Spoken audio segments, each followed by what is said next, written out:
Thank you everyone for taking the time to tune in today. Today's episode of the Topping Show is proudly sponsored by Topping Technologies. Topping Technologies is an IT value-added reseller and services company with a special proficiency IT security. Heck, I see their founder at least twice a day, guys. He's quite handsome and brilliant. He's me, you see, that's the joke. If you're an IT leader or a business owner, you can reach out to the team at sales@toppingtechnologies.com. Also giving away a free flamethrower with every IT purchase. Go to toppingtechnologies.com to learn more. Lastly, trying to get to 4,000 subscribers by the end of the month. So if you can click that button to tell your friends, I would greatly appreciate it. Now, going over to the business part of the podcast, you have some sad news. You have the Home Depot co-founder passing away. Now, this is straight from their good old X-Twitter post, as well as they have a little bit of the details here. They say, quote, remembering Bernie Marcus, they say, quote, the entire Home Depot family is deeply saddened by the death of our co-founder, Bernie Marcus. He's left us with an invaluable legacy and the backbone of our company, our values, and our culture. He will be tremendously missed. Now, a little disappointed in terms of not going viral on social media. It only got 376,000 views. And only 661 likes. Maybe 662. Oh, it did go to 63, going up before our eyes. And it sucks that they locked down this, so you actually can't reply.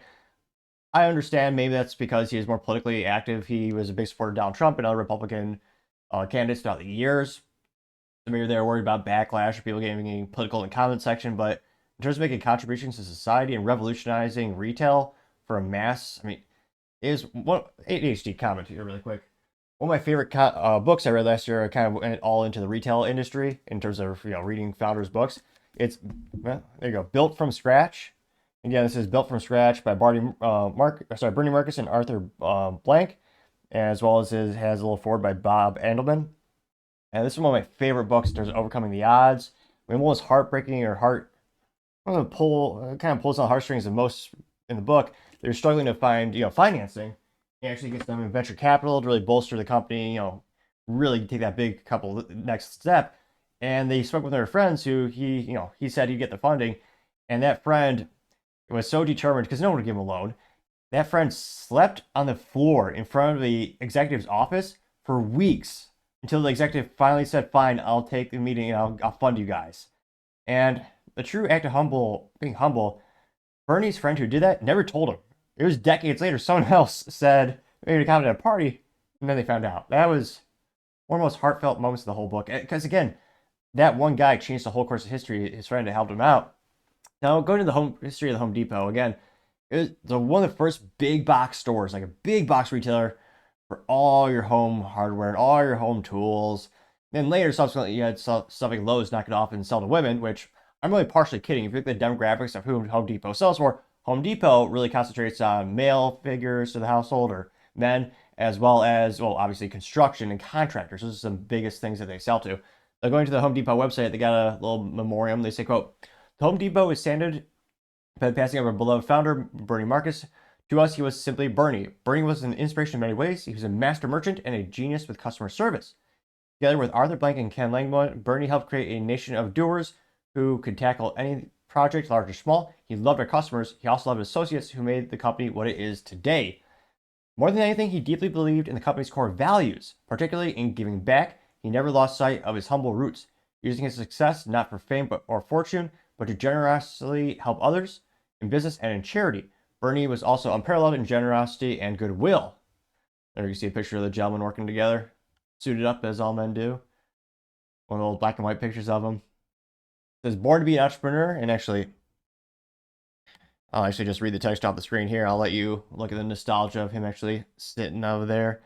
It says, son of a Russian Jewish immigrants, Bernie was born in 1929 and grew up in a tenement in Newark, New Jersey. He dreamed of becoming a doctor. When his family couldn't afford medical school, he enrolled in a pharmaceutical school, a pharmacy school, and received a degree from Rutgers University. Bernie said he'd often cut classes to sell Amana freezers door to door. After college, he worked his way up the corporate ladder at a manufacturing conglomerate, Odell's, and retail chain Vernado Inc. By 1972, Bernie was the chairman of the board and president of Handy Dan Improvement Centers Inc., a chain that was part of the Dalen conglomerate. While working for Dalen, Bernie formed a racial relationship with Arthur Blank that lasted the rest of his life. The watershed moment came in Bernie's career when he was fired from Handy Dan in April 1978, along with Arthur and Ron Brill. Bernie faced the prospect of reinventing himself at age 49. He had already had a vision of a one-stop shop for do-it-yourselfers, something that did not exist in home improvement retail landscape at the time.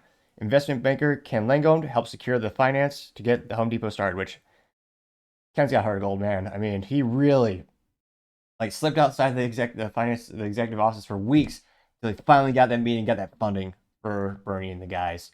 They say the following year, the first Home Depot stores opened in Atlanta, beginning a remarkable journey. From the first store in 1979, Bernie and his fellow founders grew a business that created jobs worldwide, eventually employing more than 500,000 associates. They know that for the giving back, and actually got a couple more pictures of the historical nostalgia of the Home Depot. In giving back, that was a big part of Bernie's upbringing. He said, quote, "My mother taught me to be generous. She also believed that the more you give, the more you get." Unquote. Bernie would practice a Jewish tradition of, not trying to butcher this, Tzedakah,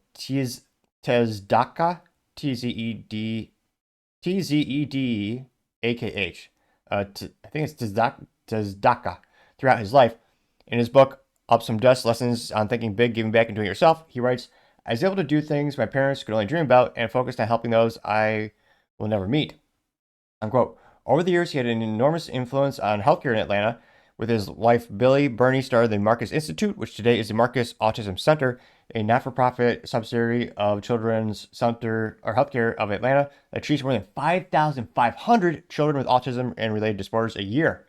Bernie also helped create a Project Share in conjunction with the Shepherd Center in Atlanta, renowned for the treatment of brain and spinal injuries.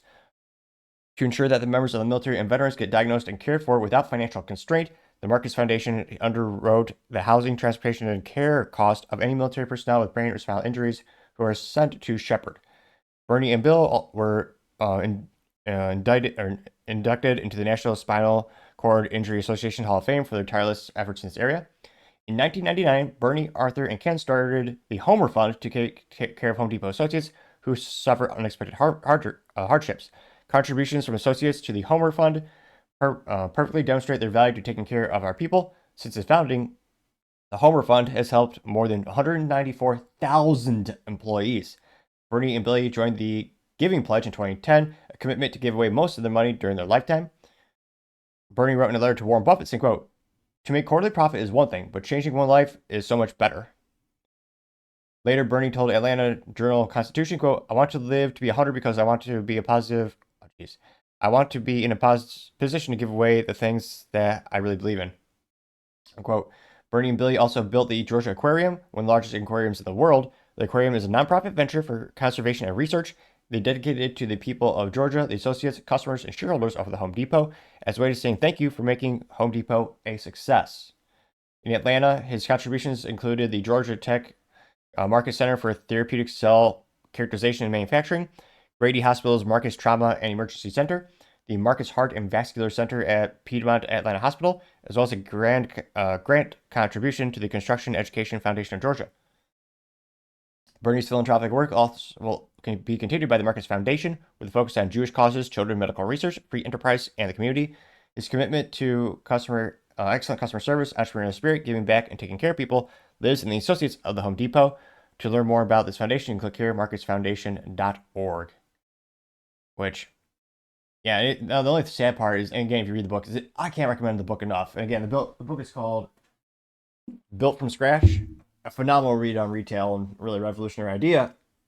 And one of the funny things is when they first were opening the very first store, and the whole idea is to be a warehouse. They didn't want to be pretty like competition. They want to be like a workplace or men, that kind of thing. They actually had the situation where, like, the night before they were moving all the stuff in, they realized someone had actually polished the floor. And they were irate. They were pissed because they wanted to look perfect. Not only does it take extra cost and labor to actually keep it that way, but it wasn't the aesthetic of the store they wanted. They spent the whole night scuffing and ruining the floor just so they can get that authentic feel to the customers. And again, that's a very unique thing back then. Again, brilliant marketing. So I cannot recommend this book enough. And it's kind of sad reading a lot of these books. Last year, again, I read as many books as I could about major retailer founders. And that part is some of their vision kind of dies because in the book, one of the biggest things he really emphasized to employees is if you see a customer, you not run, you briskly walk towards them and say, "How can I assist you?" And again, this is anecdotal. There's about 4 to 5 Home Depots around me that I would patron throughout the years. And it only happened once or twice in terms of a customer coming, or I was going to say, I was their customer in that case, in terms of an associate coming up to ask me for help. And shoot, I probably went to Home Depot 30 times when I was making, oh, this is a small one, but I made these 6 foot by 4 foot interview podcast tables in these. Here's a little mini one I have here. And yeah, I was constantly going there. And again, if you ask a associate for help, a majority of them were overwhelmingly polite and helpful. But it was a little sad to kind of see that they didn't have that spirit of, getting to the customer and help them, being Johnny on the spot as they used to be. So it was a little sad to kind of see that kind of just peter out, so to say. And hopefully they reinvigorate that. But yeah, I'm just gonna say, if you like to create stuff, I mean, Lord knows Home Depot is a great place to shop. And this happened a couple days ago. I really hope he got to see Trump win, because Bernie, he was a big Trump supporter. He gave him a lot of, I mean, did a lot of fundraising. He donated to him, and Lord knows that would have made him really happy. I mean, it's probably, and hopefully again, it sounds like it was, peacefully. Obviously, old age. Hopefully, it wasn't any painful. But yeah, a tightened, a titan of retail. Sad to see another one rest in peace. And I want to, obviously he's done so much good. So who knows? Maybe he's tuning in. Thanks, Bernie, for making a dent in the universe, and what a dent it was. Thank you, everyone, for taking the time to tune in. Again, trying to get to 4,000 subscribers by the end of the month. So if you can click that button, I would greatly appreciate it. Also, give me a thumbs up, thumbs down, or comment. It's a great way to give me some additional feedback, letting me know how I can make the show better and better. Lastly, don't forget to take time to tell your family, tell your friends, tell your coworkers, heck, tell your enemies, tell anyone and everyone. Just stay safe, fight the good fight.